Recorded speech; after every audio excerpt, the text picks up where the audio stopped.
बच्चों, आज पहली क्लास है हिंदी की, और हिंदी में भी हम हिंदी व्याकरण पढ़ेंगे। और हिंदी व्याकरण का एक चैप्टर है संधि, उसमें हम संधि पढ़ेंगे। ठीक है ना। ये संधि है, और ये 9th class, 10th class, 11th class, 12th class सभी के लिए इम्पोर्टेंट है। जितना 9th के लिए इम्पोर्टेंट है मैं उतना अलग बता दूँ, जितना 10th के लिए वो अलग बोल दूँगा भाई यहाँ तक करना है, फिर उसके बाद छोड़ देना। और वैसे भी जो वीडियो का थंबनेल रहेगा उसमें बाहर आपको जितनी क्लास पूरी दिखेगी उतनी क्लास के लिए उसमें मटेरियल होगा। ठीक है नी। और जब मैं क्लास लिखनी छोड़ दूँ, जैसे 2 संधि आ गए 10th में, जब उनके बाद मैं तीसरी संधि पे चलूँगा तो वहाँ से 10th हटा दी जाएगी, 11th और 12th रह जाएगी। ठीक है नी। तो ध्यान से समझेंगे और ध्यान से पढ़ें। देखो, संधि समझने से पहले जरूरी है थोड़ी वर्णमाला समझना। वैसे वर्णमाला का एक अलग से चैप्टर हो गया, उसे समझाने में भी अलग से वीडियो लगा है। आप बोल लोगे तो मैं समझा दूँगा, लेकिन फिलहाल अभी के लिए हम वर्णमाला सीखेंगे। ठीक है।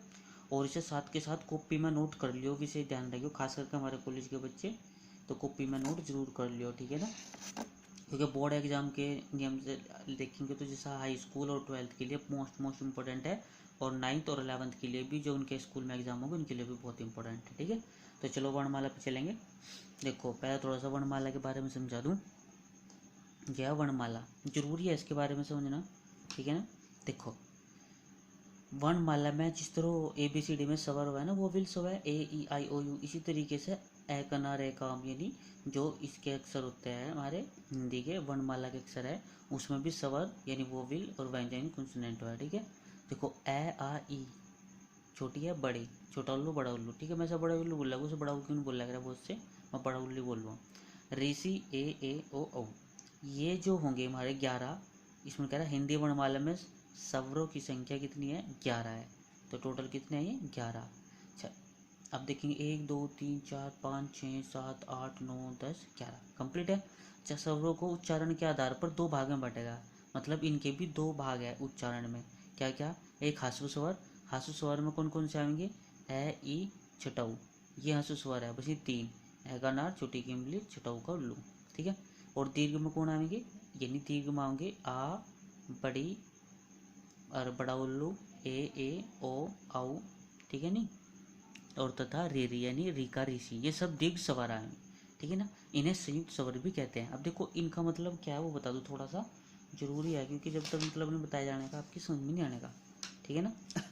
जैसे सुन बोला ह्रस्व स्वर, ह्रस्व स्वर में उनने क्या क्या लिए, ए, ठीक है नहीं, ई और उ, यानी इसका मतलब है, सॉरी, इसका मतलब है यह वाली मात्रा। ठीक है। इसका मतलब है, जैसे हमने क्या लिखा उसको छोटी की मात्रा चढ़ दी, जो छोटी की मात्रा है इसका मतलब है। और ए का नाम तो खैर हर एक व्यंजन में ए की ध्वनि तो पढ़ा, जैसे कै है, कै को बोलो कै, लास्ट में ए की आवाज़ आएगी।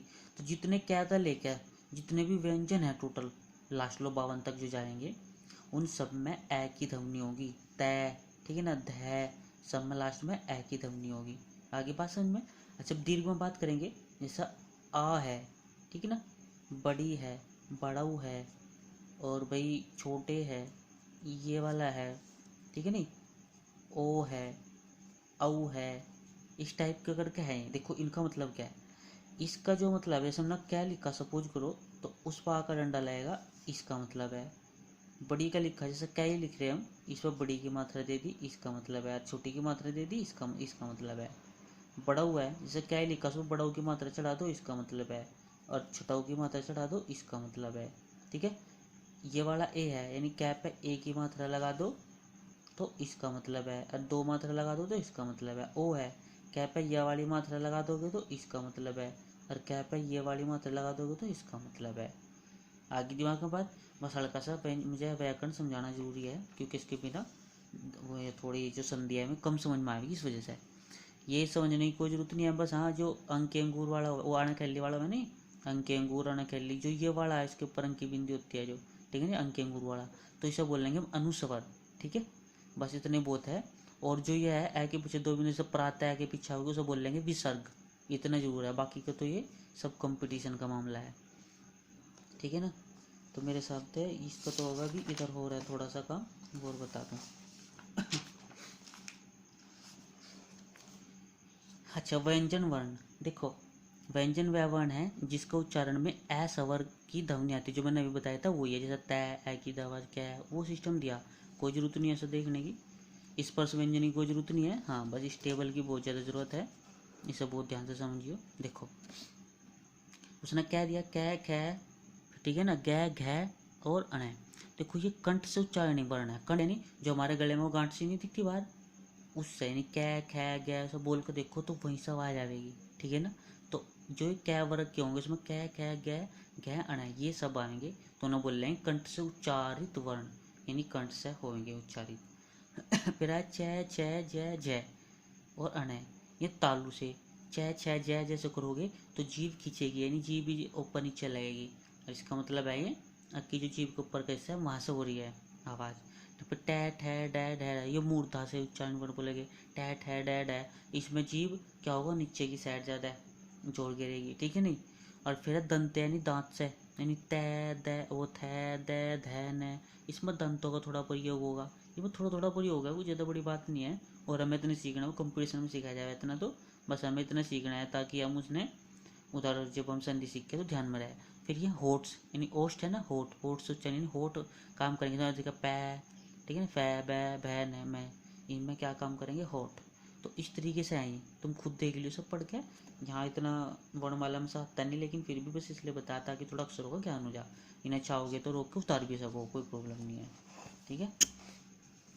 और ये भी बहुत जरूरी है समझाने समय, एक बस ये समझाना मुझे, संयुक्त व्यंजन क्या है, अक्षत्रिय त्र त्रिशूल ज्ञानी, ये सारे संयुक्त हुआ कैसो, आधा कै और पेट पटा से मिलकर तो बना है अक्षत्रिय, आधा तय, देखो ये हलंत का निशान है, ये दिखाई जा रहा है ना, ये हलंत का निशान है, कौन से वाला, जो ये वाला दिखाया जा रहा है हलंत का निशान है, इसके अलग तो ये अक्सर आधा बोलेगा, तय पर आधा है तो आधा तय और त्र त्रिशूल बनेगा, आधा जय और न ज्ञानी बनेगा, तो इन्हें बोलेंगे संयुक्त व्यंजन, ठीक है। चलो अब आगे बढ़ेंगे, अब चलते हैं अपनी संधि में। देखो बच्चों अब नंबर आ गया संधि का। अब संधि क्या है, अगर हम संधि की परिभाषा देख के, ज़्यादा बड़ी नहीं नाम लिखवा करता क्योंकि ये बोर्ड में आती तो नहीं, लेकिन होना बहुत जरूरी है। देखो अभी जो मैंने पीछे बताया थोड़ा बोरिंग लग रहा होगा, लेकिन यहाँ मजा आएगा, ध्यान से समझो, जरा सी वीडियो मत कट करियो। देखो संधि का मतलब है दो शब्दों के मेल से एक अर्थपूर्ण जो शब्द बनेगा वही संधि कहलावेगा, ठीक है। दो शब्दों के मेल से, ठीक है नहीं, जो शब्द बनेगा वो क्या कहलावेगा, संधि। अब संधि क्या प्रकार की हुआ है, दो प्रकार की, कौन कौन सी हुआ है, स्वर संधि, व्यंजन संधि। स्वर संधि में जो मैंने 11 स्वर बताए उनका यूज है सारा का सारा, और व्यंजन संधि में जो स्वर से अलग यानी क्या जो शुरू हो रहे उनका यूज है। तो सबसे पहले हम कौन सी पढ़ेंगे, स्वर संधि, ध्यान से समझते रहियो। अभी फिलहाल ये अभी वैसे ही चल रहा है ना, इस वजह से थोड़ा अच्छा नहीं लग रहा होगा। स्वर संधि के भेद कितने हैं, 5, इसमें दीर्घ संधि, गुण संधि, वृद्धि संधि, यण संधि, अयाति संधि, ये 5 कहें होंगे स्वर संधि में। अब यहाँ मेरा लिखना बहुत इंपॉर्टेंट है, क्यों है वो मैं बता दूँ। देखो यहाँ मेरा लिखना इसलिए इम्पोर्टेंट है, जो ये दीर्घ संधि है, ठीक है ना, दीर्घ संधि और वृद्धि और यण संधि, जो ये दो है, ये हैं भाई 9th और 10th के लिए इम्पोर्टेंट, ठीक है, आना ही आना बोर्ड में। अच्छा जी, और जो ये हमारी 5 की 5 है कंप्लीट, पंचों की पंच जो है ये 11th और 12th के लिए, ठीक है नहीं, 11th और 12th के लिए इम्पोर्टेंट है। आगे बात समझ में, और ये सब कंपटीशन के अंदर भी आ रहा है, ठीक है नहीं, कंपटीशन के अंदर भी यही आ रहा है, कोई प्रॉब्लम नहीं है। तो हम सारी सीख लेंगे, आपकी संधि भी क्लियर हो जाएगी, वो 9th वाले भी चाहो सारी सीख सके, नहीं तो वे वृद्धि और यण संधि सीख सके, कोई प्रॉब्लम नहीं है। लेकिन उसके लिए जब आप दीर्घ संधि देख लोगे ना तो ये थोड़ी आसान लगेगी तुम्हें सबको, है ना। तो ध्यान रहे 9th और 10th वाले भी इन्हें जरूर देखेंगे मैं, क्योंकि शुरू करूँगा दीर्घ से। अब कारण क्या है, क्योंकि उससे हार्ड है ये, अगर थोड़ी हल्की वाली समझ में आ गई तो ये वाली ऑटोमेटिक समझ में आ जाएगी, डायरेक्ट नहीं समझोगे बिल्कुल भी समझ में नहीं आ सकती, इसलिए पहले भी समझनी बहुत ज़रूरी है 9th 10th को भी। तो ये ना उतारियो मत, उतारोगे तो बहुत अच्छी बात है, अपनी कॉपी में नोट मत करियो और डायरेक्ट ये कर लियो चाहोगे तो, लेकिन कर लोगे तो बहुत अच्छा रहेगा। तो चलो अब शुरू कर रहे, ज़्यादा टाइम नहीं लेते। तो हम सबसे पहले शुरू करेंगे कौन सी, दीर्घ संधि। देखो दीर्घ संधि के जो मूल स्वर है, ठीक है नहीं, दीर्घ संधि के जो मूल स्वर है वो है क्या, ए ई छटो, ठीक है। तो संधि स्वर में क्या होगा, दीर्घ। संयुक्त या कंपटीशन के लेवल से छोड़ दो, जैसे दो भाग हुए इसके भी, हम दीर्घ पढ़ेंगे। जैसा छोटी इमली क्या बड़ी बड़ी बड़ी इमली, हमेशा बड़ी इमली बोल रहा हूँ, एक नहीं बोलने का, ठीक है। ये या वाली मात्रा चढ़ाओगी, मैंने मात्रा होगी बता दिया सब। छोटा नार बन गया बड़ा अनार, ठीक है, या कह लो आम, ठीक है। नहीं ऐसे छोटा उल्लू बन गया बड़ा उल्लू, ठीक है। अब शुरू करेंगे यहाँ से संधि। देखो अब इसमें आ गया कंठ से बोले जाने वाले अक्षर के हिसाब से, जैसे क्या गया ए प्लस ए। ध्यान रखिए कौन सी संधि चल रही है, दीर्घ संधि। यहाँ तक शुरू हो जाएंगे, ठीक है। नहीं पीछे अगर नहीं भी किसी समझ में आया ना, यहाँ सब कुछ समझ में आ जाएगा, पीछे तो थ्योरी आएंगे। छोटा नार, ठीक है। नहीं छोटा नार आम, फिर ठीक है आम अनार और आम आम, सब मिलकर क्या बनेंगे आ, यानी ये वाला डंडा निकाल लेगा, इस बात का ध्यान रखियो। अब वो कैसे निकाल लेगा, अब देखियो यहाँ से, ये रहे तुम्हारे एग्जाम्पल यानी उदाहरण। तो इस उदाहरण में देखो मैंने तुम्हें क्या क्या बताया, सब बात पे ध्यान रखना था, मैं किसी भी तरह बस उन पे ध्यान देना, पढ़ लो पर इन पे देखो ध्यान से समझियो। उसने कहा मत, लास्ट में तय है इस वाले में, तो ध्यान रखिए हर संधि में इसमें लास्ट का अक्षर और इसमें शुरू का अक्षर, लास्ट का अक्षर शुरू का अक्षर, लास्ट का अक्षर शुरू का अक्षर, ये देखने हर बार में, ठीक है। देखो तय, तय में कहीं की आवाज़ है, मैंने क्या बताया हर व्यंजन में स्वर ए की आवाज़ होगा, तो तय में कहीं की आवाज़ है ए की, ए हो गया। यहाँ से उठाओ प्लस, यहाँ भी ए ही है, इसमें तो शुरू को पूरा अक्षर उठाना, इसकी ध्वनि लेनी, शुरू के अक्षर के लास्ट, वो शुरू के शब्द के लास्ट के अक्षर की तो ध्वनि लेनी, ठीक है ना, और ये कंप्लीट लेना है, तो यू ए उठा लो। तो ए और ए मिलकर देखो ऊपर क्या बन रहा है, आई तो बन रहा है, तो आ रख देंगे, ठीक है। अब ध्यान से समझिए, देखो हम खाली आंखें लेंगे, ये तो कंप्लीट उठाना, मैं तय मत हो गया, इसकी ध्वनि से और इसका जो शुरू का अक्षर लिया इससे आम बना, आम का मतलब क्या हुआ, सिर्फ एक डंडा मैंने भी बताया था, तो ये भी यूज होगा, हटा दो, बस जो नुसार बच गया इसे लगा दो, नुसार, तो ये बन गई संधि मतानुसार, ठीक है। अगर समझ में नहीं आई तो कोई बात नहीं, देखियो अब आगे समझ में और, ठीक है। चलो देखो दूसरा देखेंगे, भोजन, क्या है उसमें भोजन, तो लास्ट में न है, न में फिर वो या की आवाज़ आ रहा है, न है ना, ए की आवाज़ आ रही, तो यहाँ क्या रख देंगे ए प्लस इसका आम कंप्लीट लेना पड़ेगा आ। देखो ए और आ, वहाँ ध्यान दो, ए और आ मिलकर भी क्या बनेगा, आ ही बनेगा, तो बराबर करके क्या रख देंगे हम, आ रख दिया। तो जब हमने बराबर में आ रख दिया, ध्यान देखो ये तो कंप्लीट लेना पड़ेगा हमें पूरा, भोजन नुक्कन उठाना पड़ेगा, भोजन। देखो इसकी तो हमने क्या काम करा, इसकी तो ध्वनि यूज करी और वो ए कंप्लीट करा, इन दोनों को मिलकर आ, यार आ का मतलब क्या है, केवल एक डंडा, यही तो है बस, आ का डंडा, और ये यूज हो लिया तो इसका मतलब लै या बच गया, लै या जू का तो जाता, बस मेरे हिसाब से समझ में आ रही होगी। कोई बात नहीं, जब सारे एग्जाम्पल कराऊंगा ना तुरंत समझ में आएंगे। अब इस पर आ जाओ, इसमें क्या करना है, ये लास्ट का विदा आ, डंडा से पता लग रहा आ, यानी ये वाला ध्वनि निकाल रहा है प्लस, ये तो खैर अक्षर लेना ही है शुरू का ए। देखो आ और ए कुछ भी मिला लो वो भी क्या बनेगा, आ, क्योंकि मैंने ऊपर लिख रखा है, देख सकते हो यूरा, आ और ए मिलकर भी आई बनेगा, बन गया ये तो। अच्छा जी, तो जब बन गया तो विदा तो पूरा लेंगे कंप्लीट हम, मतलब ध्यान रखिए जब डंडा होगा चुनी लेने के, विद उठाएंगे बस, खाली डंडा नहीं लेना हमें, खाली विद लेंगे, यहाँ से ले लिया। अब इसकी तो ध्वनि से और उसके ऐसा आ बना रहा का मतलब एक डंडा हुआ है, अब हमने ए यहाँ यूज कर लिया, बचा क्या हमारे द्वारा ये वाला, ये जो को तो चलने तो विद्यार्थी बन जाएगा, ठीक है।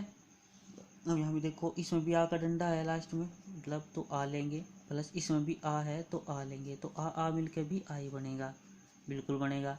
तो यहाँ से सिर्फ विद लेना हमें, क्या लेना, विद ले लिया, इसकी ध्वनि से और इस आ से मिलकर क्या बन गया आ, तो इसका मतलब हुआ एक डंडा, तो वो हमें यूज कर लिया, तो क्या बचेगा हमारे द्वारा लै है, तो हम रख देंगे यहाँ विद्यालय। मेरे हिसाब से बहुत अच्छे समझ में आ गया होगा, अगर नहीं भी आया होगा तो बता दिया आप कमेंट करके, फिर से वीडियो बना देंगे इसके ऊपर, ऐसी बात होगी तो, ठीक है। चलो अब चलेंगे सेकंड वाले भाग पे, सब समझ में आ जाएगा, देखते चले जाओ अभी आप। अभी तो यो सवर संधि दीर्घ संधि चल रही है, और दीर्घ संधि को देखेंगे क्या है क्या नहीं है। अब देखो ये, अब है तालु वाले अक्षर, यानी छोटी प्लस छोटी, ठीक है, छोटी प्लस बड़ी, बड़ी प्लस बड़ी और बड़ी प्लस छोटी, सब मिलकर बड़ी बनेंगे, ठीक है ना, दीर्घ स्वर बनेगा। यानी कैसी मात्रा दर्शावेगा यूँ, अगर ये या वाली दर्शाओगा मात्रा, यानी अगर कोई अक्षर यहाँ लिख रहा है तो इस पर इधर की मात्रा चढ़ेगी, ठीक है ना, इस बात का भी सही ध्यान रखियो। तो हमें अब ध्यान देने योग्य कौन सी बात है इसमें, अब देखो ध्यान से समझियो बहुत ज़्यादा। मैं इसमें कलर चेंज कर लूँ एक बार, चलो देखो अब बहुत ध्यान से, कवि या वाली, तो कुछ छोटी की मात्रा है ना, छोटी की, जब छोटी की मात्रा है तो छोटी लेंगे हम, ठीक है, छोटी की मात्रा है तो क्या लेंगे हम, छोटी लेंगे, और बड़ी की मात्रा होती तो क्या लेते हैं हम, बड़ी लेते, ठीक है ना। लेकिन यहाँ फिलहाल क्या है, छोटी की मात्रा है प्लस, छोटी की मात्रा है ना, तो अब क्या लिया हमने प्लस। और यहाँ यू वाला अक्षर तो पूरे लेना हमें, क्योंकि इधर से दम नहीं लेनी, और इधर से हमें क्या लेना, यह कंप्लीट अक्षर, तो छोटी ले दिया, ठीक है। तो छोटी छोटी मिलकर क्या बनेंगे, बड़ी, ये वाला बनेगा, यानी वो वाली मात्रा बनेगी। तो हम ये काम करेंगे, ध्यान रखो, क्या वै, सिर्फ क्या वै लेंगे यहाँ, और कुछ नहीं लेने के, क्योंकि या तो हमें यूज कर लिया जाता है ये वाली, इसलिए नहीं ले सकते, सिर्फ क्या और वै, ये दो चीज़ लिए हमने जाता है, ठीक है। अब यह वाली तो ध्वनि और प्लस यू मिलकर क्या होंगे, बड़ी, और बड़ी का मतलब हुआ है वो वाली मात्रा, यानी यह वाली मात्रा लगा दी। अब यू तो हमारा यूज कर लिया, क्या बच गया, द न और द में रह, यानी अध न और द में रह, ये बन गया कविंद्र। मेरे हिसाब तो बात समझ में आई होगी, कोई बात नहीं। इधर देखो, कै वै पर छोटी की मात्रा, कहीं की मात्रा छोटी की, और छोटी के लिए हम छोटी की इमली बनेगी, छोटी इमली बनेगी, और यहाँ बड़ी इमली है, मिल के ये बड़ी ही बनेंगे, ये तो पक्का हो गया। अब यहाँ था हमें यू तो यूज यहाँ कर लिया, इसलिए कै और वै लेंगे, बस खाली क्या लेंगे, कै और वै। अब देखो यहाँ तक या वाली ध्वनि और ये बड़ी का एक दोनों मिलकर बड़ी बने, यानी या वाली मात्रा बनी। अगर छोटी बनते तो इधर की मात्रा बनाते थे, ठीक है। अब हमने यू यूज कर लिया तो बचा के द सै वै रै, कवि स्वर यू बनेगा। मेरे हिसाब से समझ में आ गई होगी बात।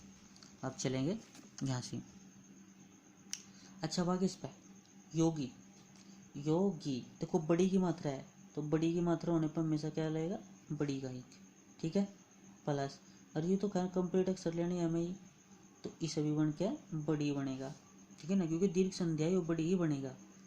तो देखो हमने क्या लेना, योग, बस योग लेना है यहाँ से, विशेष ध्यान रखिए इस बात का, क्या लेंगे यहाँ से योग, क्योंकि या तो हमने यहाँ यूज कर ली ये वाली मात्रा, यहाँ यूज कर ली, ठीक है, और ई यहाँ यूज कर लिया, तो धन द, अधन द और द में रह, यानी योग, योगेंद्र बन गया, खाली योगेंद्र, ठीक है, ये वाला बनेगा योगेंद्र बनेगा भाई, क्योंकि ये तो योग तो इतना कंप्लीट लिया हमने, ये भी तो है बड़ी का, तो योग यहाँ मात्रा नहीं चढ़ा जाएगा, तो योगेंद्र बनेगा ये, ठीक है ना। देखो अभी इधर आओ, न द पर बड़ी की मात्रा, यानी बड़ी की मात्रा का मतलब यू होगा, और यू बड़ी का पहले यार, बड़ी बड़ी मिलकर बड़ी ही बनना, ये तो पक्का होगा।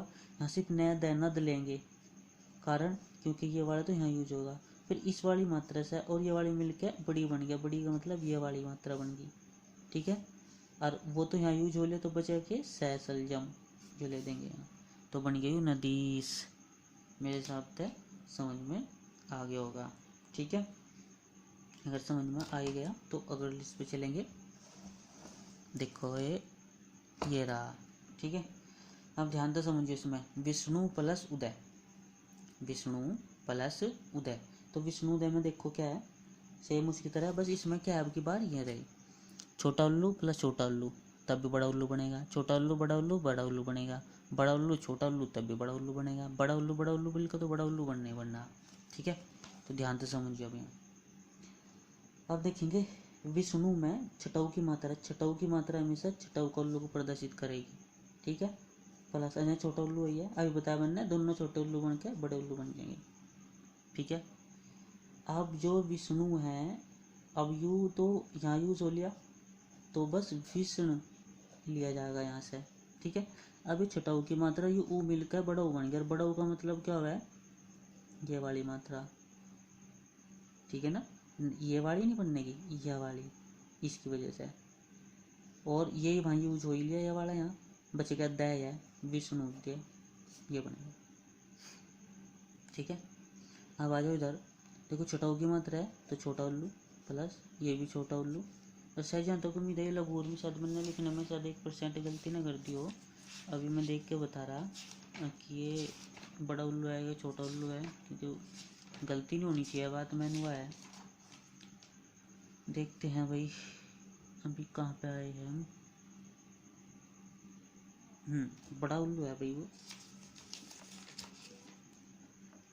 जो ये वाला है ये बड़ा उल्लू है, ठीक है ना। इसे बड़ा बना लियो, तो छोटा उल्लू प्लस बड़ा उल्लू, ये वाला जो है बड़ा हुआ है, ठीक है ना। इसमें अच्छे तरीके से आ नहीं रहा है, नहीं तो बताता अभी मैं सही कर दूँ इसे एक बार, ये फिर दिक्कत नहीं करने की। हाँ अब बन गया बड़ा उल्लू, ठीक है। तो छोटा उल्लू प्लस बड़ा उल्लू बनेगा। देखो ना तो लग लेना है बस, लग, क्योंकि ये यहाँ यूज हो लिया और ये यहाँ यूज हो लिया, इन दोनों यूज की वजह से बड़ा बना, तो यानी ये वाली मात्रा चढ़ेगी। ये जब यूज हो लिया तो बचा के वो कंप्लीट नुक्कड़ में रख दो, ये लो, ठीक है। अब इस पर जाओ वधु, बड़ा ऊ की मात्रा है, बड़ा ऊ की मात्रा का मतलब बड़ा उल्लू प्लस यहाँ छोटा उल्लू है इजकल टू बड़ा उल्लू बन गए। छोटा उल्लू बड़ा उल्लू प्लस छोटा उल्लू इजकल टू बड़ा उल्लू। तो वध बनेगा, तो वध रखेंगे जो का तो ऐसे ही, क्योंकि ये तो यहाँ यूज हो लिया, ये यहाँ यूज हो लिया, दोनों को मिलकर बड़ा उल्लू बना, तो यानी यह मात्रा लगेगी। जब यो यहाँ यूज हो लिया बचा के आदत है सैव है, ये बच गया, ये हमारा कंप्लीट आ गया। अब यहाँ जब भै पर बड़ा ऊ की मात्रा है तो बड़ा उल्लू और प्लस यहाँ भी बड़ा उल्लू है, मिलकर वहाँ उल्लू बन गया, ठीक है भाई। अब जब इतना बन ही लिया तो इस मतलब इसे तो मैं छोड़ देना, क्या लेंगे सिर्फ भै, ठीक है। अब ये वाला मिलकर बड़ा ही बनेगा, तो इसका मतलब ये वाला मात्रा आएगी, ठीक है। अब ये जब यहाँ यूज हो लिया क्या बन गया, दस है मैं या भूसमा बन गया, ये कंप्लीट। देखो बच्चों बस ये वाली वीडियो है, इसमें अभी तक दीर्घ संधि कंप्लीट करी गई। अब अगले वीडियो में 2 संधि या फिर लगभग सारी संधि जो है इसकी सवर की मैं शायद में भी कंप्लीट करा सकूं। फिलहाल इसमें केवल इसी की प्रैक्टिस करनी है तुम्हें, और अपने सामने बुक रख के, ठीक है, 9वीं 10वीं 11वीं 12वीं जो भी है उसकी बुक रख के प्रैक्टिस करियो एक बार, ठीक है ना। और प्रैक्टिस करके फिर बताइए, तो अगली वीडियो में आपको कंप्लीट सॉल्यूशन मिल सके, नहीं 3 वीडियो में तो कंप्लीट सवार हो जाएगा, और फिर व्यंजन संधि चलेगी बाद में, ठीक है बच्चों। अगर वीडियो अच्छी लगे तो चैनल को फॉलो भी करियो, यानी सब्सक्राइब करियो, और भाई वीडियो लाइक करो, शेयर जरूर करा करो, क्योंकि लॉकडाउन में दूसरे बच्चों को ताकि सहायता मिल सके, ठीक है ना।